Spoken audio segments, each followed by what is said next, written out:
The halfway point of this season brings us to the birthplace of the BDC. Round 3 of the 2014 Maxxis British Drift Championship is here at Teesside Autodrome, a track that most of the drivers are very familiar with. So, let's go drifting.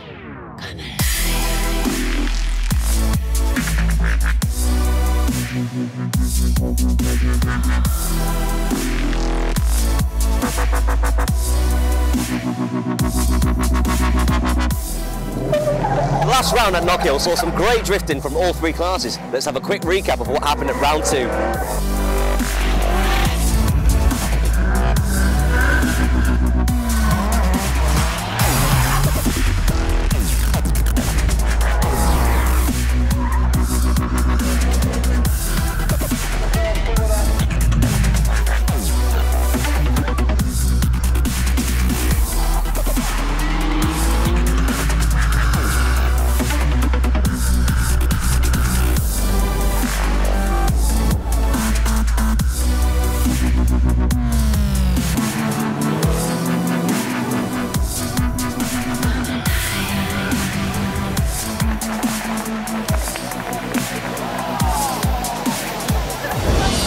Some great action in Scotland for round 2, but now to the round at hand. I'm here with Ollie Elmore, who qualified first in pro. I did.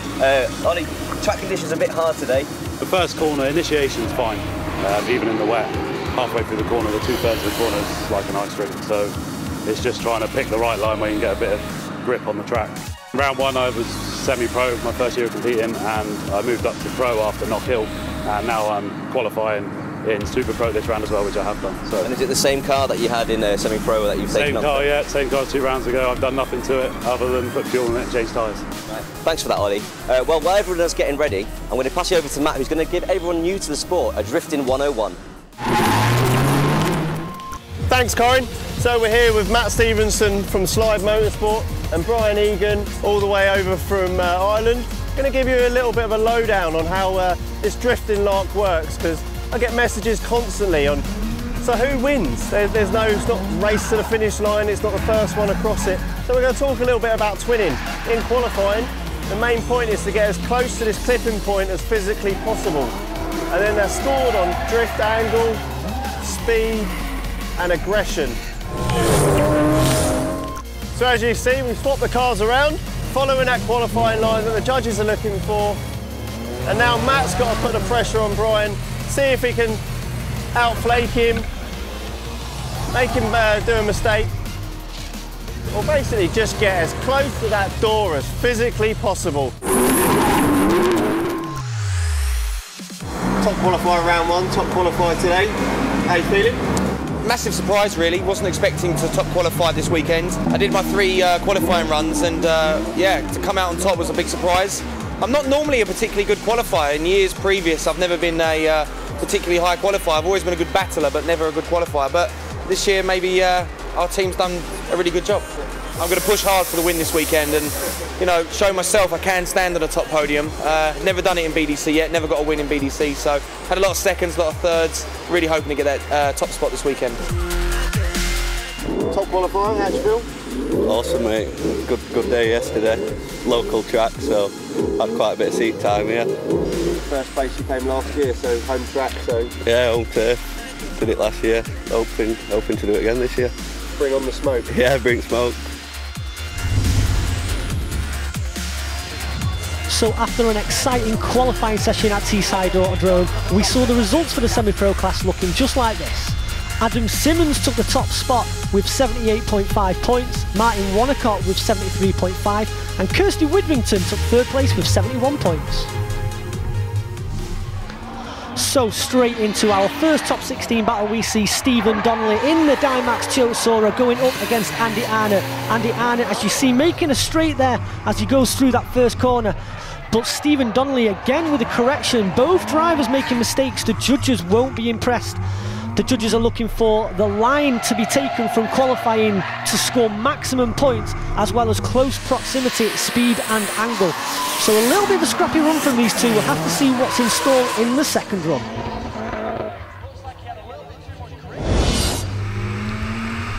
So here is that second run. Andy Arnott now to be the lead car.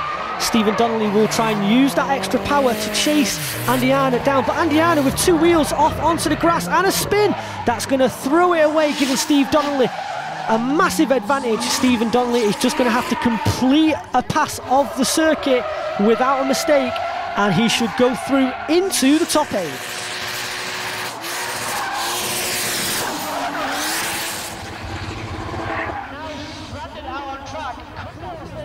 So unlucky for Andy there as he leaves the track. Just acknowledging the crowd there as well. As you can see, the moment he put those 2 rear wheels onto the grass, Andy just became a passenger. That grass is so slippy when wet. So after narrowing it down from 32 drivers to 16, 16 to 8, and going through our semi-finals, it comes down to this, the 3rd and 4th place battle. We're going to see Adam Simmons in the lead car for Slide Motorsport going up against Ryan Cooper in the It's a Drift Life R33 Skyline as the chase car. So Adam Simmons leads the way, having won here in 2013. He's going to do everything he can to pilot that R33 Skyline round this circuit, trying to score highly with the judges, and a mistake there from Ryan Cooper is going to give Adam Simmons an advantage as they go into the 2nd run.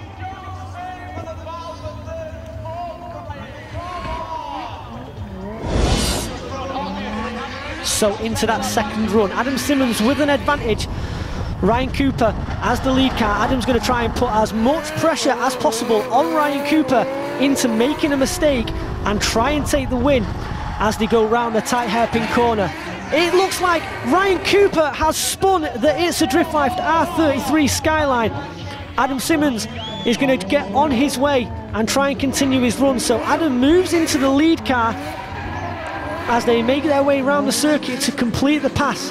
Ryan Cooper will score 0 points there though from the judges, and Adam Simmons will take that step on the 3rd place of the podium. So straight into our final now. Teesside's Tony Walker going up against Scotland's Stephen Donnelly in the Toyota Sora. So Stephen is the lead car in that Toyota Sora, with Tony Walker chasing him down in the V8 supercharged powered PS13. Tony Walker, the local lad here at Teesside, knows this track probably better than anybody else, and he's going to try and use that to his advantage to try and put the pressure on Stephen Donnelly. But Stephen Donnelly is quickly becoming one of the experienced drivers in the BDC, having battled many times. So it could be anybody's. We're going to have to see it in this 2nd run now. The judges will be looking for the smallest of mistakes. Tony Walker as the lead car, as he throws it into that 1st corner. Stephen Donnelly will hunt him down now in the Toyota Sora, trying to use that extra power to try and close the gap and get that close proximity that the judges have been looking for. Looking good for Stephen Donnelly, but Tony Walker is not letting the pressure get to him. Quite a clean run from these drivers, so it may go down to those mistakes in the 1st run. We'll have to wait and see. And the results are in. So taking 3rd place was Slide Motorsport Adam Simmons, in 2nd Tony Walker, but taking the top spot was Stephen Donnelly all the way from Scotland. Today went really well, went in my favour every single run, hence #1 spot on the podium. It's fantastic for me. I mean, it really does help my confidence, winning with other drivers that close, and yeah, looking forward to the other rounds now. So having seen some closely fought battles in the semi-pro class, we move swiftly on into our pro class where it was a similar affair. Taking the top spot in qualifying was Ollie Elmore from Team Boss Motorsport, in 2nd place was Luke Wooden, and in 3rd place was David Egan, all the way from Ireland.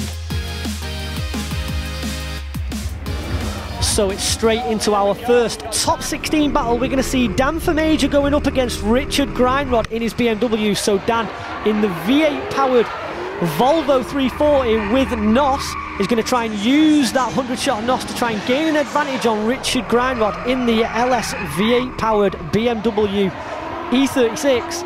So Dan, who is definitely one of those drivers who likes to get up close and personal, is going to try and pull a bit of a lead and gains a gap there on Richard Grindrod in that 1st run as he bobs along through that final corner. We'll have to wait and see what the judges say as we move into the 2nd run. So into this 2nd run, Richard is going to be the lead car in the BMW, and as you can see, Dan is already getting up close to Richard there, having to back off just to allow a bit of room, but he's already closing the gap. Is he going to touch the door with that front wheel? It wouldn't surprise me if he did, so good chasing here from Dan. The judges are going to be really impressed from that, and we'll have to wait and see whether or not he takes an advantage and progresses through into the Grade 8, but good driving from both drivers.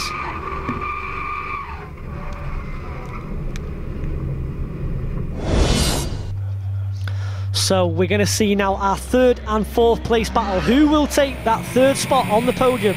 We're going to see Dan in the little Volvo going up against Matt Tilliard in the Team GDA Nissan S14A.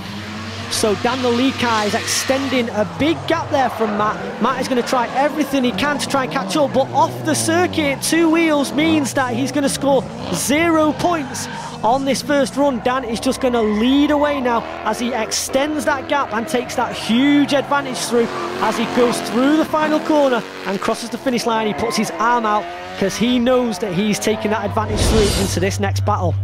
So in this next battle, Matt Tilliard, as the lead car, is going to try and put as much pressure on Dan to make a mistake. So Dan is going to use this little Volvo, and as we've seen from the previous battle, likes to get nice and close to the car in front, and Dan is doing just that. How can he see through the smoke? I still don't know, but he certainly does.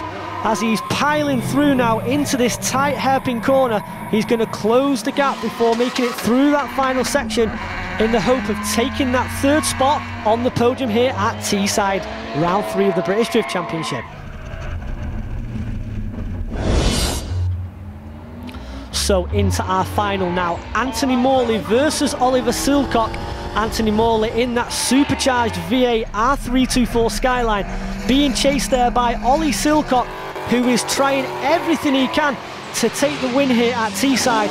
We've seen some fantastic driving from Ollie so far today, and he is right up on the door there of Anthony Morley, just allowing room for Anthony to transition there in the R32.4, and he's just going to try and keep that close proximity as he makes his way through the final corner.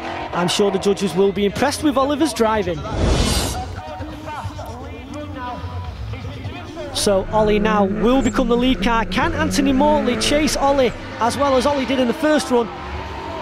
So Ollie has already taken a bit of a gap, but Anthony Morley, throwing the car in there, is going to try and use the extra power from that supercharged V8 to close the gap now on Ollie. Ollie drifting slightly wide there, but Anthony Morley taking that tight line. The judges did ask for a wide line, so Ollie will perhaps take a slight advantage on this second run, and a straight in there, an error from Anthony Morley. He could have given the win to Ollie. We'll have to wait and see from the scoreboard. So I can confirm Dan Major in the Volvo took third place. Dan, Oliver Silcock took the win.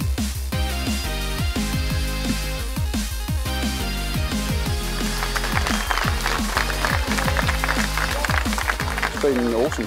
Yeah? Yeah, like, well unexpected. A few tough battles today though. Yeah, like we seem to get through easier than I thought we would have done, but no, like cars handling really well, and like grip levels are pretty good today, even though it's a little bit damp this morning, but absolutely fine. The car's running spot on. We're running first at the moment, so hopefully all good. More points. Yeah, all more points. Excellent. Good. Congratulations. Team will be happy. Yeah. Cheers. Well done.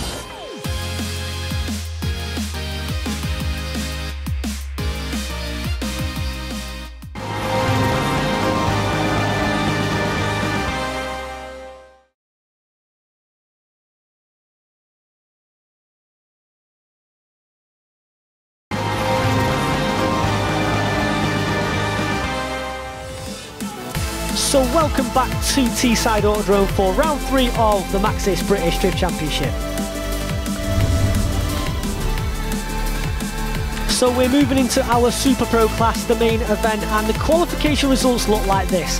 In third place was Team Falcon driver Matt Carter. In second place was Nankang Tyre Mark Looney. But taking the first stop was Monster Energy driver Stephen Biaggioni.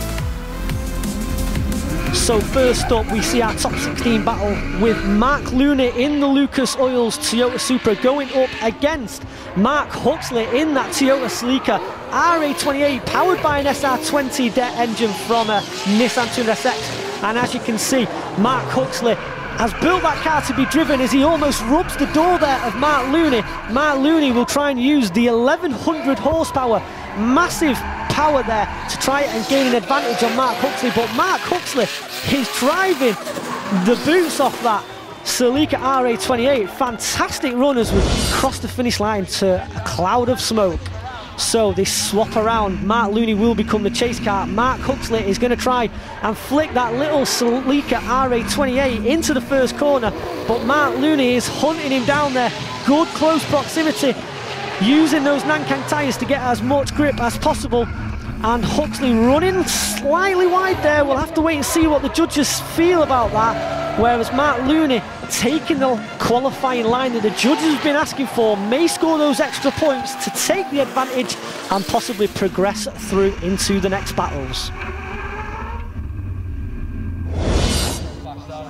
So we move into our semi-final. We've got Shane O'Sullivan from Team Jackspeed going up against David Waterworth from Nankang Tyres. David Waterworth in the V10 Viper-powered S15 as the lead car, and Shane O'Sullivan chasing him down in the RB25-powered Nissan S15. Shane O'Sullivan currently leading the British Championship on points. He's going to try and maintain that lead by taking the advantage and progressing through onto the podium. Let's see if he's got what it takes. So we're going to see the second run shortly. Here it is, the second run now. David Waterworth going up against Shane O'Sullivan. It's still anybody's game. Shane O'Sullivan as the lead car. David Waterworth chasing through the Maxxis tyre smoke as Shane O'Sullivan is putting in a fantastic run, but David is going to try and put the pressure on Shane O'Sullivan to make a mistake and hopefully score highly with the judges. Good run from these guys, a couple of mistakes, but we'll have to wait and see what the judges see. So straight into our next semi-final, we're going to see Stephen Biagioni going up against Matt Carter. So Stephen Biagioni in the lead car, Matt Carter chasing him down in the Falcon R32, but Bagsy is going to try his best to lead Matt round this circuit, putting in a good run right on the clipping point there as Matt Carter touches him there, nudging the bumper, and as you can see, part of Matt Carter's car there stuck in the wheel arch of Stephen Biagioni's Nissan S13. That was close. So the judges will have marked Matt Carter down slightly for nudging and touching Stephen Bagsy Biagioni, but Bagsy is rubbing Matt Carter back, repaying the favour and making a straighten there. So Bagsy with a disadvantage at the moment. Matt Carter just needs to keep it going nicely round the circuit to score maximum points and take the advantage and go through. And Matt Carter spinning there, Bagsy taking avoiding action and coming to a stop. Matt Carter may have just thrown it away there on that second run as he leads his way slowly round through the final section. We'll have to wait and see what the judges think. Was that a touch from Bagsy that made him spin, or was it simply just error from Matt Carter? The judges deliberating over that decision, and in the end it being deemed that it was no nudge, it was simply a mistake from Matt Carter there in the Team Falcon. As you can see, no nudge there from Stephen Bagsy Biagioni. The judges making the correct decision, the perfect decision, keeping their eye on every slight mistake that there may have been, and Bagsy goes through into the final. But first we're going to see David Waterworth going up against Matt Carter for the third spot on the podium. Matt Carter, the lead car, missing that front bumper from that previous battle, going up against David Waterworth, who makes a huge error there. So David Waterworth is going to try and make up ground now and put pressure on Matt Carter to make a mistake, but Matt doesn't tend to make too many mistakes. However, losing out on a place in the final, he's going to try and do everything he can to take that third spot now. So Matt Carter now will become the chase car. Here at Teesside, he likes to get up close, and I suspect that he's going to get up nice and close now to David Warworth as they go round that first corner. A tight line from David there, but Matt following with good close proximity. The judges were looking for a wide qualifying line, so we'll have to wait and see how they judge David on the line that he took there. But Matt Carter with good close proximity, maybe taking the advantage and could be taking that third spot on the podium. We'll have to wait and see. So after narrowing it down from 32 drivers, we get to our final. It is Zenesis Motorsport, Stephen Biagioni as the lead car, going up against Team Jap Speeds, Shane O'Sullivan all the way over from Ireland. These guys are some of the best drifters in Europe, and Stephen Biagioni is going to try his best now to pull a gap from Shane O'Sullivan. Shane O'Sullivan is going to do everything he can to try and fight back, but at the moment Bagsy looking to take a slight advantage perhaps on this run as he goes through that final section with a slight twitch, but a nice lead on Shane O'Sullivan. So the judges are going to have to scrutinise the drivers now on this second battle. Steve Bagsy Biagioni will become the chase car, Shane O'Sullivan the lead car as they head into this first corner. Shane O'Sullivan taking a nice wide line, but Bagsy is really close. He's almost touching him there as they go into that first corner. He nudges him. Bagsy nudges Shane O'Sullivan and takes an overtake. I don't know how the judges will see that. The judges will more than likely mark Bagsy down for the nudge and will deem it as an illegal overtake. We'll have to wait and see. But Shane O'Sullivan is going to just try and claim back any victory he can. We'll have to see what the judges feel on that. It was something that was explained. So as you can see, Bagsy throws into that first corner, gets up nice and tight to Shane O'Sullivan. Great proximity, a perfect example of the talent in the British Drift Championship. And as you can see, Bagsy just nudges Shane O'Sullivan. These drivers completely in sync with one another. Just look at how close they got there. Fantastic driving, and the results are in. Matt Carter from Team Falcon took third, Stephen Biagioni took the second spot, and Shane O'Sullivan extends his lead and takes the first place on the podium. After the event, the team results look like this. Team Jap Speed in third with 96 points, Nankang Tire Drift Team with 98 in second, and Slide Motorsport leading the way with 130 points. Congratulations on your win today. How'd you feel? Oh, I'm absolutely delighted. The car went brilliant all day. We've done a lot of tweaks over the weekend. Every driver I went up against was brilliant. It was no easy battle, that's for sure. Looking forward to the next round. See Linden Hill to run it for round one, so confident? Oh, I can't wait. It's a long old drive over there, so hopefully we'll get on well over there, you know.